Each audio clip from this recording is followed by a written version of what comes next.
دنیا کو ہے پھر مارکائے روح و بدن پیش، تہذیب نے پھر اپنے درندوں کو بھارا، اللہ کو پامردیے مومن پر بھروسہ، ابلیس کو یورپ کی مشینوں کا سہارا۔ اعوذ باللہ من الشیطان الرجیم، بسم اللہ الرحمن الرحیم۔ رائل یو ٹی وی کی طرف سے السلام علیکم۔ آج کی ویڈیو میں ہم حضرت دانیال علیہ السلام کی زندگی کے حالات سے متعلق اور ساتھ ہی ساتھ ان کو پیش آنے والے واقعات کے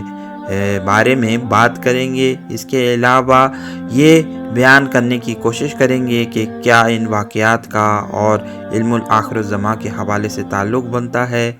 آپ لوگوں سے گزارش ہے کہ ہمارے چینل کو سبسکرائب کرنے کے ساتھ ساتھ بیل آئیکن کے بٹن کو بھی ہٹ کریں تاکہ آپ لوگوں کو ہماری ویڈیوز کے متعلق نوٹیفیکیشن مل سکیں۔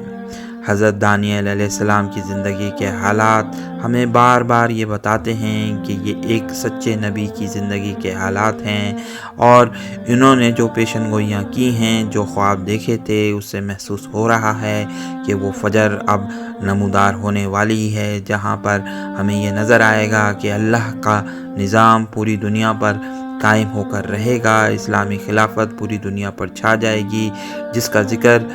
رسول اللہ صلی اللہ علیہ وسلم نے اپنی احادیث میں کیا ہے، جہاں پر آپ صلی اللہ علیہ وسلم نے یہ بیان کیا کہ اسلامی خلافت کا نظام پوری دنیا پر چھا جائے گا۔ مجھے پوری دنیا کے مشرقین اور مغربین دکھائے گئے، جہاں پر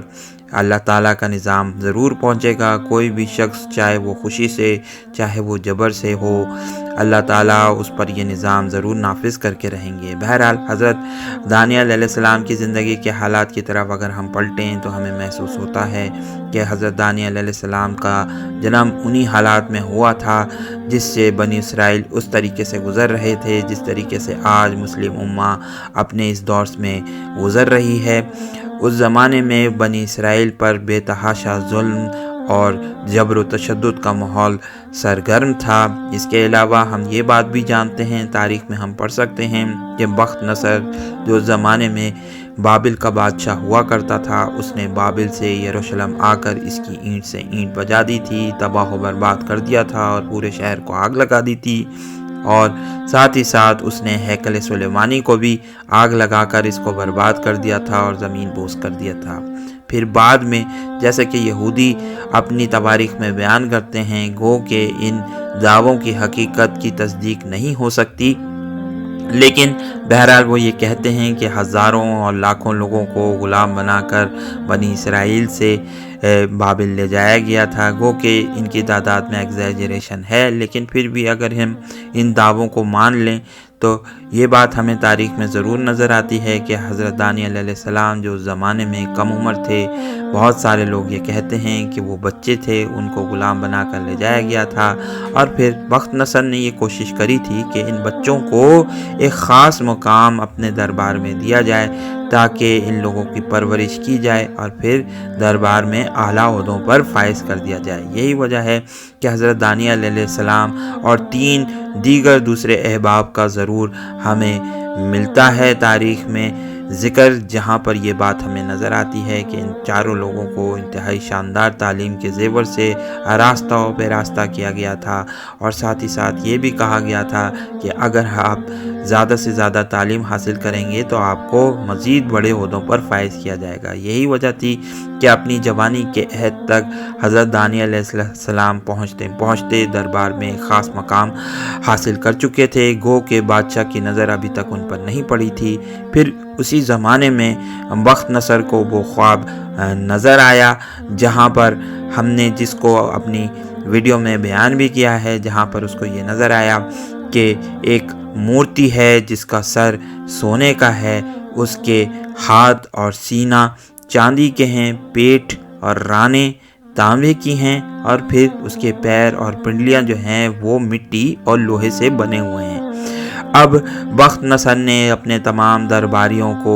اپنے دربار میں بلایا اور ان سے پوچھا کہ مجھے بتاؤ کہ مجھے کیا خواب نظر آیا ہے، جس پر ان درباریوں نے احتجاج کیا اور کہا اور پوچھا کہ کس طریقے سے یہ ممکن ہو سکتا ہے کہ وہ اس خواب کو بیان کریں جبکہ بادشاہ نے اپنا خواب خود ان سے بیان نہیں کیا ہے۔ یہی وجہ ہے کہ بخت نصر ان تمام درباریوں پر انتہائی غصہ ہوا اور ساتھ ہی ساتھ اس نے ان درباریوں کے قتل کا حکم دے دیا۔ پھر بات پہنچتے پہنچتے حضرت دانیال علیہ السلام تک پہنچی، جو اس زمانے میں ایک نوجوان درباری ہوا کرتے تھے۔ گو کہ بادشاہ کی نظر اب تک ان پر نہیں پڑی تھی، لیکن پھر بہرحال انہوں نے دربار میں آ کر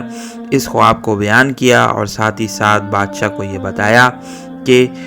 جو ان 4 باتوں کو دیکھا ہے اس نے کہ سر سونے کا ہے، اور دیگر دوسری جو باتیں انہوں نے دیکھی تھیں اس سے انہوں نے یہ تعبیر لی کہ بخت نصر کے بعد 4 بڑی سلطنتیں نمودار ہوں گی۔ اس کے علاوہ بادشاہ نے یہ بھی دیکھا تھا کہ ایک پتھر نمودار ہوا ہے جس نے اس مورتی کو توڑ دیا تھا، اور پھر یہ پتھر پہاڑ بن کر پوری دنیا پر چھا گیا تھا، جس پر حضرت دانیال علیہ السلام نے یہ کہا تھا کہ بالآخر اللہ کا نظام دنیا میں آئے گا اور کرتے کرتے کرتے وہ پوری دنیا پر پھیل جائے گا۔ گلوبلی جو ہے وہ اسلامی خلافت کا نظام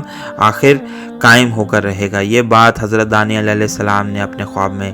بیان کی تھی، اس خواب کی تعبیر بیان کرتے ہوئے کہی تھی۔ تو بہرحال ہمیں یہ چیز نظر آتی ہے، اگر ہم حضرت دانیال علیہ السلام کی زندگی کے حالات کی طرف پلٹیں تو ہمیں محسوس ہوتا ہے کہ یہ اللہ کے سچے نبی تھے، اور انہوں نے یہودیوں کو ان کی جتنی بھی سازشیں وہ کیا کرتے تھے، جو گناہ وہ کیا کرتے تھے، انہوں کی سرزنش کری تھی اور کہا تھا کہ دیکھو یہودیوں، باز آؤ اور اللہ تعالیٰ کی حکم کی پیروی اختیار کرو۔ بہرحال اس زمانے میں بخت نصر کسی بات پر حضرت دانیال علیہ السلام سے بہت غصہ ہو گیا، اور ساتھ ہی ساتھ انہوں نے حکم دیا کہ اب اس نبی کو، اس سچے نبی کو اللہ کے شیروں کے پنجرے میں میں ڈال دوں گا، ساتھ ہی ساتھ دنیا کو دکھاؤں گا کہ یہ کوئی اللہ کا سچا نبی نہیں ہے، اور پھر جب شیر کھائیں گے اس کو تو وہ پوری دنیا یہ منظر دیکھے گی۔ بہرحال اللہ کا کرنا یہ ہوا کہ حضرت دانیال علیہ السلام کو قید خانے میں ڈال دیا گیا، جہاں وہ شیروں کے ساتھ رہے، اور پھر پوری دنیا نے دیکھا کہ حضرت دانیال علیہ السلام کے ساتھ ساتھ وہ شیر بھی اللہ کی عبادت کرتے اور اللہ تعالیٰ کو پوچھتے اور اللہ تعالیٰ سے دعائیں مانگتے۔ الغرض یہ کہ اس زمانے میں یہ باتیں دیکھ کر لوگوں کو یقین ہو گیا کہ یہ اللہ کے ہی سچے نبی ہیں، اور ان سے ان کی ناراضگی مول نہیں لی جا سکتی۔ کوشش کر کے پھر بخت نصر نے ان کو نکالا، اور یہ بات بھی ہمیں تاریخ میں ملتی ہے کہ پھر ان کو انتہائی بڑے مقام پر فائز کیا گیا۔ پھر اللہ کا کرنا یہ بھی ہوا کہ حضرت دانیال علیہ السلام کو بڑے مقام پر فائز کیا گیا، اور یہ بھی بات ہمیں تاریخ میں دیکھنے کو ملتی ہے کہ اس زمانے میں کورش اعظم نے پھر بخت نصر کی سلطنت کو آ کے ختم کیا دارس کے ساتھ۔ اس زمانے میں وہ اس کے ایک نوجوان درباری ہوا کرتے تھے، اور یہی وہ ذوالقرنین بادشاہ ہیں جن کا ذکر ہمیں قرآن مجید میں ملتا ہے، جنہوں نے بعد میں پھر اللہ تعالیٰ کے نظام کو نافذ کیا۔ بہرحال یہ ہمیں تاریخ میں کچھ باتیں ملتی ہیں۔ اس کے علاوہ ہمیں یہ واقعہ بھی ایک انتہائی خوبصورت واقعہ ملتا ہے کہ کسی زمانے میں جب حضرت دانیال علیہ السلام قید خانے میں قید تھے اور انہیں شیروں کے ساتھ پنجرے میں رکھا گیا تھا، اس زمانے میں حضرت یرمیاہ نبی علیہ السلام کو ایک خواب نظر آیا جس میں کہا گیا تھا کہ تم میرے بندے حضرت دانیال علیہ السلام کی طرف جاؤ اور ان کو کھانا پہنچاؤ۔ یہی وجہ تھی کہ یرمیاہ نبی جو زمانے میں یروشلم سے تھے، ان کو حیرت بھی ہوئی تھی کہ وہ تو یروشلم میں موجود ہیں، وہ کس طریقے سے عراق پہنچیں گے۔ بہرحال وہ چار و ناچار پہنچے، اور پھر انہوں نے اللہ تعالیٰ کا پیغام حضرت دانیال علیہ السلام کو پہنچایا، اور ساتھ ہی ساتھ ان کو کھانا بھی پہنچایا، اور یہ بات بھی اللہ تعالیٰ کا پیغام ان کو دیا کہ اللہ تعالیٰ نے ان کو نہیں چھوڑا ہے، وہ اپنی ہمت باندھ کر رکھیں اور کوشش کرتے رہیں کہ اللہ تعالیٰ کے پیغام کو یہودیوں تک پہنچاتے رہیں۔ بہت سارے دیگر واقعات بھی ہمیں ملتے ہیں جو کہ خرافات سے بھرے ہوئے ہیں یہودیوں کی تاریخ میں، لیکن اب محسوس یہی ہوتا ہے کہ اگر ان واقعات کو پڑھا جائے تو لگتا یہی ہے کہ اللہ تعالیٰ کے یہ ایک سچے نبی کے واقعات ہیں،